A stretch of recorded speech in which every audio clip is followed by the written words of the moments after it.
بسم اللہ الرحمن الرحیم۔ السلام علیکم ورحمۃ اللہ وبرکاتہ۔ ان الحمد للہ نحمده ونستعینه ونستغفره ونستهدیه والصلاة والسلام على اشرف الانبیاء والمرسلین محمد وآلہ وصحبہ اجمعین، اما بعد۔ حاضرین و ناظرین، یہ درس نمبر 1115 ہے اور آج سورہ بنی اسرائیل کی 3 آیتوں کی تلاوت اور تشریح کی جائے گی۔ آیت نمبر 28، 29 اور 30، 28، 29 and 30۔ چلیے سب سے پہلے ان 3 آیتوں کی تلاوت کرتے ہیں، لفظی ترجمہ اور ترجمے کے بعد تشریح کرتے ہیں۔ اعوذ باللہ من الشیطان الرجیم، بسم اللہ الرحمن الرحیم۔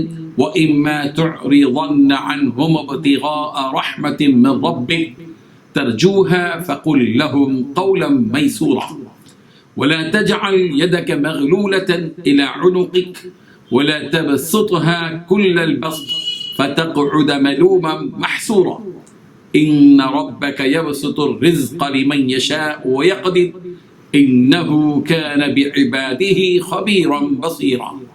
صدق الله العظيم۔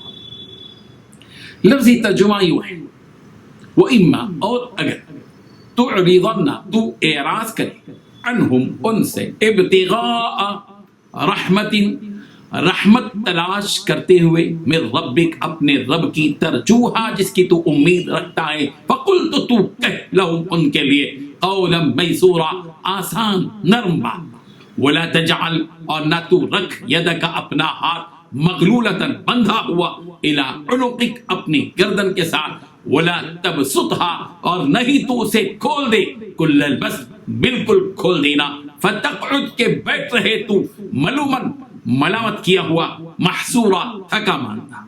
ان ربک، بے شک آپ کا رب ہی، یبسط، فراخ کرتا ہے، الرزق، رزق کو، لمن یشاء، جس کے لیے چاہتا ہے، ویقدر، اور تنگ کرتا ہے، انہ، بلا شبہ وہ، کانا، ہے، بعبادہ، اپنے بندوں کی، خبیرن، خوب خبر رکھنے والا، بصیرا، ان کو خوب دیکھنے والا۔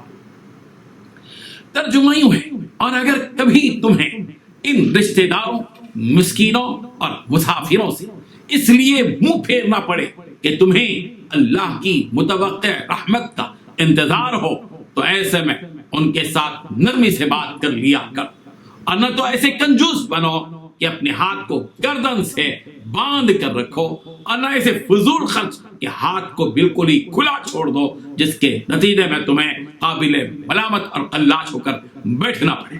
حقیقت یہ ہے کہ تمہارا رب جس کے لیے چاہتا ہے رزق میں وسعت عطا فرما دیتا ہے، اور جس کے لیے چاہتا ہے تنگی پیدا کر دیتا ہے۔ ان 3 آیتوں میں 6 باتیں بتائی گئی ہیں۔ پہلی بات، اگر کبھی تمہیں ان رشتہ داروں، مسکینوں اور مسافروں سے اس لیے منہ پھیرنا پڑے کہ تمہیں اللہ کی متوقع رحمت کا انتظار ہو، تو ایسے میں ان کے ساتھ نرمی سے بات کر لیا کرو۔ دوسری بات، نہ تو ایسے کنجوس بنو کہ اپنے ہاتھ کو گردن سے باندھ کر رکھو۔ نمبر 3، نہ ایسے فضول خرچ بنو کہ ہاتھ کو بالکل ہی کھلا چھوڑ دو۔ نمبر 4، جس کے نتیجے میں تمہیں قابل ملامت اور قلاش ہو کر بیٹھنا پڑے۔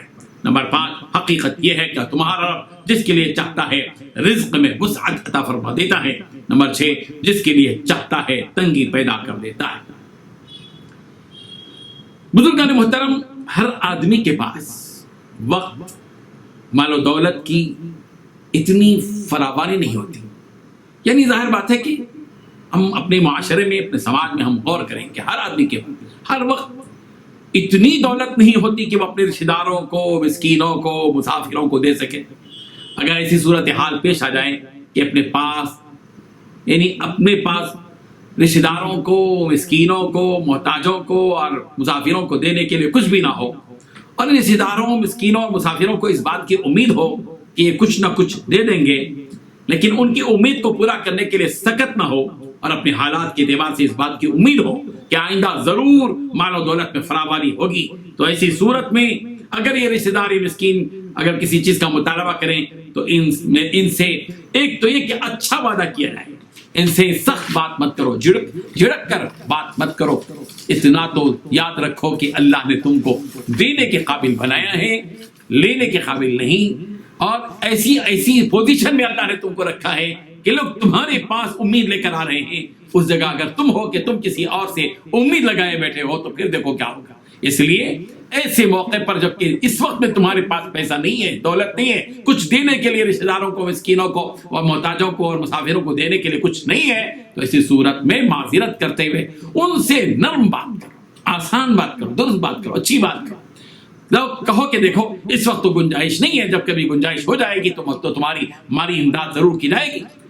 اور ان سب سے وعدہ کرتے ہوئے نرم لہجے میں بات کی جائے اور خوشگوار انداز میں معذرت کر لی جائے، اور وعدہ بھی دل کی سچائی کے ساتھ ہو. ایسا نہ ہو کہ جھوٹی تسلی دی جائے اور ٹرخا دینے کے لیے بات کی جائے. نہیں، اس آیت میں یہی بات بتلائی گئی، وَإِمَّا تُعْرِضَنَّ عَنْهُمُ ابْتِغَاءَ رَحْمَةٍ مِّن رَّبِّكَ تَرْجُوهَا فَقُل لَّهُمْ قَوْلًا مَّيْسُورًا. اور اگر تم اپنے رب کی رحمت کے انتظار میں ہو، جس کی تمہیں امید رکھتے ہو، ان لوگوں کی طرف سے پہلو تہی کرے تو اس سے نرم بات کہہ دیا کرو. اللہ تعالیٰ کو یہ بات پسند نہیں کہ کوئی شخص اپنے غریب رشتہ داروں، مسکینوں اور پریشان حال مسافروں کے ساتھ سخت گفتگو کرے، بے مروتی کا معاملہ کرے. اللہ کو یہ بات پسند نہیں.